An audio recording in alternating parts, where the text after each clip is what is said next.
Hello everyone, and welcome to another Moorside Valley N Gauge review. This time we're going to look at one of my favourite classes of locomotives and favourite models in my fleet. We are looking at the Dapol Britannia. Now, this time around there is no unboxing due to it being stored in a different style of box, all foam trays with all my locomotives in for exhibitions.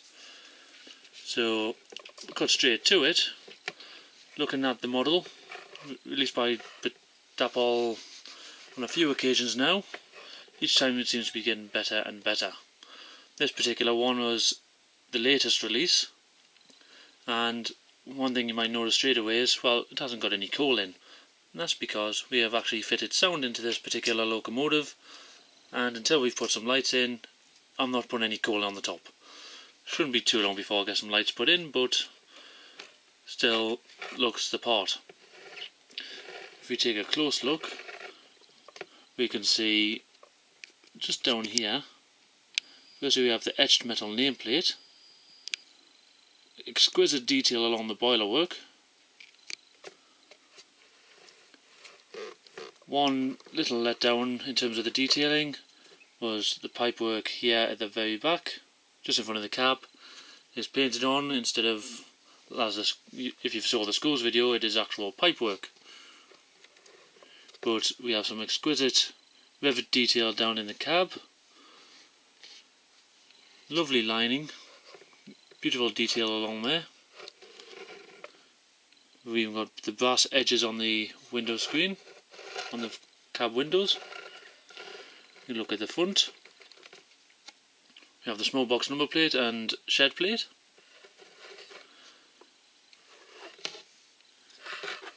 On this side we've got the whistle here, note no injector pipework as we saw on the schools. Doesn't really bother me too much, but those who like things accurate, it's something you would like to add on at a future time. Tender, as you can see in the light, rivet detail. On the back we have a shed plate on the rear tender, including the coal and water carrying capacity of the tender and the step ladder going up, and of course sound decoder sat in the top. I will show you some video clips of it running with the sound on in a little while. One thing I have found about this particular Britannia was, well, the first thing I noticed was it's a slightly different shade of green to the first Britannia I got, as we can see here, just moving into shot.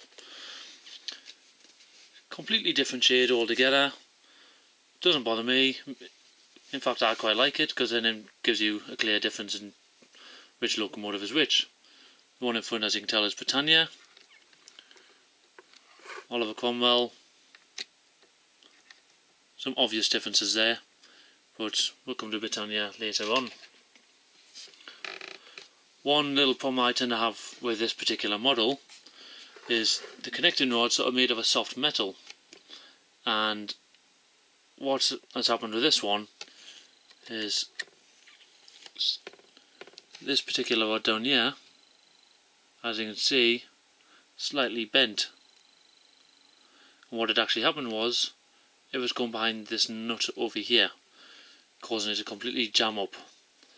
On 3 or 4 occasions now I've had to actually bend it back into shape.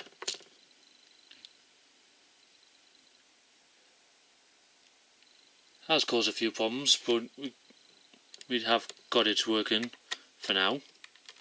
See how long it is before it actually happens again. So, what do I think of this model? I think it's an absolute stunning model.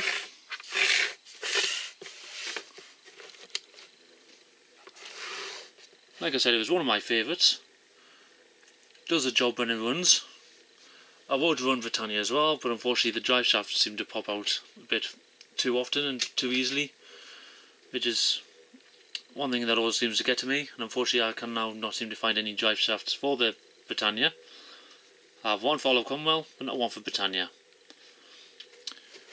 So, but hopefully I might be able to get that running again. in terms of how it looks. 9 out of 10 like the schools. Once again the drive shaft lets it down a bit.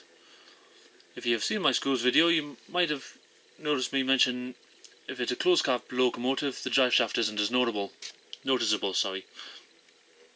What I meant by that was the schools has a low tender at the back, which means it's a lot easier to see the drive shaft. And here, as you can see, with it being close together and a high-sided tender, the drive shaft is barely noticeable. But still, it's enough for me to knock one mark off. How does it run? Well, let's take a look.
See if it stops before it gets all the way.